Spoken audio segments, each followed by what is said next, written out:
ഇപ്പൊ നടക്കുന്ന സംഭവങ്ങൾ വെച്ച് ഒന്നിനും ഒരു വ്യക്തത വരുന്നില്ലല്ലോ. അതെ ആന്റി, അരുന്ധതി മാഡത്തിന്റെ വീട്ടിൽ പോയി വന്ന് ഹരിയങ്ങൾ പറഞ്ഞത് കേട്ടപ്പോ ചെറിയൊരു ആശ്വാസവും പ്രതീക്ഷയൊക്കെ തോന്നിയതാ. നന്ദു അറിയാത്ത എന്തോ ഒരു ചതി ഇതിന് പുറകിൽ നടന്നിട്ടുണ്ടോന്നൊരു സംശയം തോന്നി.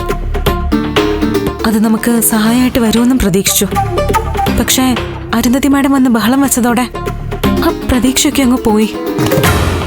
അത്ര തകർന്നിട്ടാ മാഡം നിൽക്കുന്നേ. മോളെ, നന്ദൻ ഇങ്ങനൊരു കൊലപാതകം ഇതിലിനി സംശയിക്കാനൊന്നുമില്ല ആന്റി. ഋഷിയുടെ മരണത്തിന് പിന്നിൽ നന്ദു തന്നെയാ. ഈ സംഭവങ്ങളിൽപ്പെട്ട് നിന്റെ മനസ്സ് പതറിപ്പോവരുത്. നീ MLA യാ. നാടിനോടെന്നും ഉത്തരവാദിത്വം ഉണ്ടായിരിക്കണം. കുടുംബത്തിന് വേണ്ടി ഒരുപാട് വിട്ടുവീഴ്ച ചെയ്തില്ലേ? കരഞ്ഞ് കാലുപിടിക്കുകയും ചെയ്തില്ലേ? അവസാനം അതിനെയൊക്കെ മറികടന്ന് നീ ഉറച്ച മനസ്സുള്ള ഒരു പെണ്ണായി അവിടെ തന്നെ നിൽക്കണം. ഇനി പഴയതുപോലെ അലഞ്ഞു നടക്കുന്ന ദേവികയാവണ്ട. ഷാരി പറഞ്ഞത് തന്നെയാ ആന്റിയും പറയുന്നത്.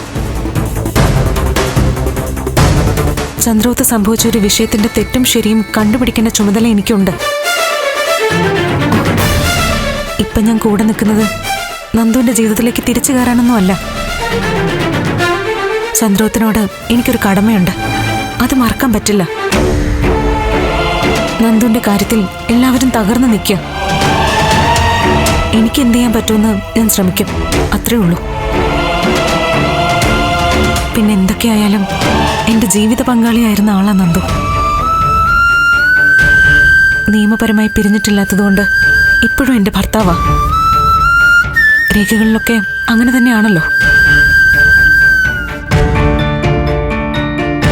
എന്നെ സ്നേഹിച്ച ആള്, സ്വപ്നങ്ങൾ പങ്കുവെക്കുകയും ഇഷ്ടങ്ങൾ സാധിച്ചു തരികയും ചെയ്തിട്ടുള്ള ആള്, എന്റെ കണ്ണൊന്ന് നിറഞ്ഞ ചേർത്ത് പിടിച്ച് ആശ്വസിപ്പിച്ച് സന്തോഷവും സങ്കടവും വിഷമങ്ങളും ഒക്കെ ഷെയർ ചെയ്ത ആള്. അങ്ങനൊരാള് ഈ അവസ്ഥയിൽ നിൽക്കുമ്പോ ഞാനല്ല ഏതൊരു പെണ്ണും ചെറുതായിട്ടൊന്ന് ഉലഞ്ഞു പോവും. മോളെ, നേരെ നീ പറഞ്ഞത്. മേരി തോമസുമായുള്ള ബന്ധം അറിഞ്ഞപ്പോ എന്റെ മനസ്സിലും ബാലുവിനോടുള്ള പക നിറഞ്ഞതാ. പക്ഷെ പിന്നീട് സത്യങ്ങളൊക്കെ ബാലുവിന്റെ ഡയറിയിൽ അറിഞ്ഞപ്പോ ആ ആത്മാവിന് ഞാൻ മാപ്പ് കൊടുത്തു. അത് പക്ഷേ ഞങ്ങളുടെ കല്യാണത്തിന് മുൻപ് ബാലുവിന് അറിയാതെ സംഭവിച്ച തെറ്റാ. പക്ഷേ ഇതങ്ങനെയല്ലല്ലോ. നിന്നെപ്പോലൊരു പെണ്ണിനെ വഞ്ചിക്കാൻ നോക്കുക, ചെയ്തതെല്ലാം മറച്ചു വെക്കാൻ നോക്കുക. ഇതിലപ്പുറം മഹാപാപം വേറെ എന്തുണ്ട്? അന്ന് ചന്ദ്രോത്ത് ചെന്നപ്പോ എന്നോട് കാര്യങ്ങൾ പറഞ്ഞ് ചെയ്ത തെറ്റുകൾക്ക് മാപ്പ് പറഞ്ഞു നന്ദൻ. അവൻ പറഞ്ഞതൊക്കെയാണോ ശരി? അതല്ല പറയാത്ത കാര്യങ്ങൾ ബാക്കിയുണ്ടോ? ഒന്നും അറിയാൻ പറ്റുന്നില്ല. ഞാനും അതേ അവസ്ഥയിലാ ആന്റി. തെറ്റും ശരിയും കൂടി കുഴഞ്ഞു കിടക്കും പോലെ. ഒരാളെ കൊന്ന ആളെന്ന നിലയ്ക്ക് നിയമം കൊടുക്കുന്ന കൃത്യമായ ശിക്ഷ തന്നെ നന്ദുവിനും കിട്ടണമെന്നറിയാം. പക്ഷെ ഏതോ ചില സമയങ്ങളിൽ നന്ദു രക്ഷപ്പെട്ടു വരാനും ആഗ്രഹിച്ചു പോവുക.